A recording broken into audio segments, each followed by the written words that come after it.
আসসালামু আলাইকুম। Rsbanktech চ্যানেলের পক্ষ থেকে আপনাদের সবাইকে স্বাগতম। আজকে যে বিষয়টি আমরা শিখব সেটি হচ্ছে বাংলাদেশের মধ্যে অবস্থিত যে ব্যাংকগুলি আছে এই ব্যাংকগুলি কিভাবে শ্রেণীকরণ করা হয়েছে বা বিভক্তকরণ করা হয়েছে এই সম্পর্কে আজকে আমরা বিস্তারিত জানব। সেটি হচ্ছে যে প্রাইভেট যে ব্যাংকগুলি আছে এই প্রাইভেট ব্যাংকগুলিকে দুইটি ভাগে বিভক্ত করা হয়েছে, একটি হচ্ছে জেনারেল ব্যাংকিং আর একটি হচ্ছে ইসলামিক ব্যাংকিং। এই দুইটি সম্পর্কে আজকে আমরা বিস্তারিত জানব। যারা চ্যানেলটি সাবস্ক্রাইব করে সাথেই আছেন তাদেরকে অনেক অনেক ধন্যবাদ, এবং যারা এখনো করেননি তাদেরকে অগ্রিম ধন্যবাদ জানিয়ে শুরু করছি আজকের এই মূল আলোচনা। তো চলুন দেখা যাক। এক নম্বরে সেন্ট্রাল ব্যাংক অর্থাৎ কেন্দ্রীয় ব্যাংক, যে বাংলাদেশ ব্যাংকে বাংলাদেশের সেন্ট্রাল ব্যাংক বলা হয়। দুই নম্বরে লিস্টেড ব্যাংক অর্থাৎ তালিকাভুক্ত ব্যাংকগুলি। এই তালিকাভুক্ত ব্যাংকগুলিকে আবার চারটি ভাগে বিভক্ত করা হয়েছে, 2-এর 1, 2-এর 2, 2-এর 3, 2-এর 4। যাই হোক, আবার এখানে 2-এর 2-কে আবার দুই ভাগে বিভক্ত করা হয়েছে, 2-এর 2, 1, 2, 2, 2 এইভাবে বিভক্ত করা হয়েছে। আমরা 2 নম্বরে লিস্টেড যে ব্যাংকগুলি আছে এই ব্যাংকগুলিকে যে বিভক্ত করা হয়েছে তার মধ্যে 2-এর 1 state owned commercial banks, 2 private commercial banks, 2 1 অর্থাৎ এটিকে প্রাইভেট ব্যাংকগুলিকে আবার দুই ভাগে বিভক্ত করা হয়েছে, একটি হলো জেনারেল ব্যাংকিং আর একটি হচ্ছে ইসলামিক ব্যাংকিং। জেনারেল ব্যাংকিং আর ইসলামিক ব্যাংকিং আমরা মূলত এই দুটি ব্যাংকেই সচরাচর জেনে থাকি। 2.3 এটি হচ্ছে ফরেন কমার্শিয়াল ব্যাংকস অর্থাৎ এটি বৈদেশিক বাণিজ্যিক ব্যাংক যেটি আমাদের দেশে অবস্থিত। 2.4 স্পেশালাইজড ব্যাংক অর্থাৎ বিশেষায়িত ব্যাংক। 3 নম্বরে আনলিস্টেড ব্যাংক, যেগুলি তালিকাভুক্ত নয়, যেমন গ্রামীণ ব্যাংক, এরকম জাতীয় ব্যাংকগুলি হচ্ছে unlisted bank. See also references, এগুলি হচ্ছে বিভিন্ন বীমা আর্থিক প্রতিষ্ঠান, এগুলো সম্পর্কে এখানে লেখা।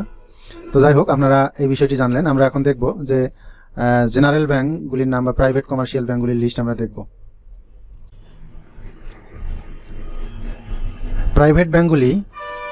প্রাইভেট কমার্শিয়াল ব্যাংকগুলি আবার দুই প্রকার, একটা হচ্ছে জেনারেল ব্যাংক বা জেনারেল ব্যাংকিং আর একটা হচ্ছে Islamic banking.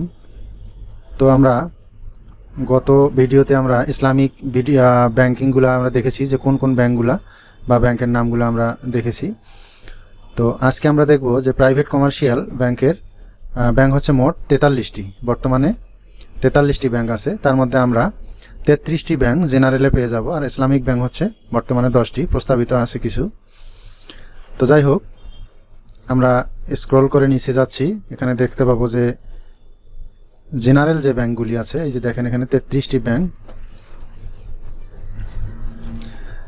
There are 43 private commercial banks in Bangladesh. Most or all of general banking among the private commercial banks operating in Bangladesh.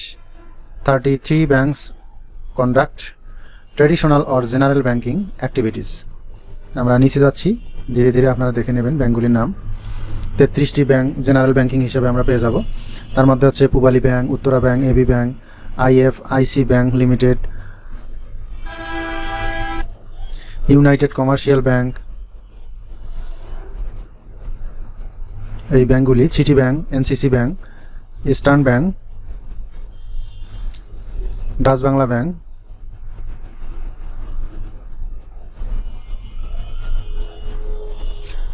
যেমন প্রাইম ব্যাংক লিমিটেড 1995 সালে প্রতিষ্ঠিত হয়েছে।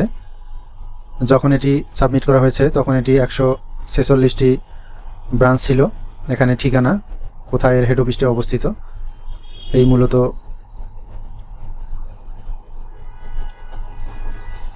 দেখেন কত সুন্দরভাবে সাজানো আছে।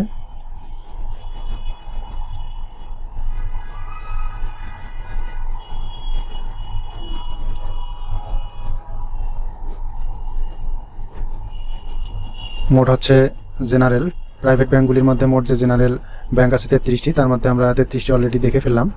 এখন আমরা দেখব ইসলামিক মাইন্ডের যে ব্যাংক, সেই ব্যাংকগুলির একটি তালিকা। দেখেন ব্যাংকের নাম, কত সালে প্রতিষ্ঠিত হয়েছে, ব্রাঞ্চের সংখ্যা, হেড অফিসের ঠিকানা।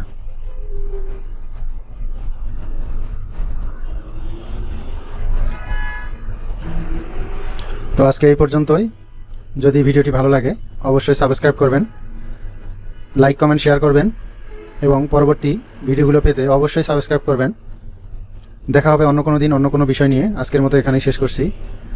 সবাইকে ধন্যবাদ জানিয়ে শেষ করছি। আসসালামু আলাইকুম।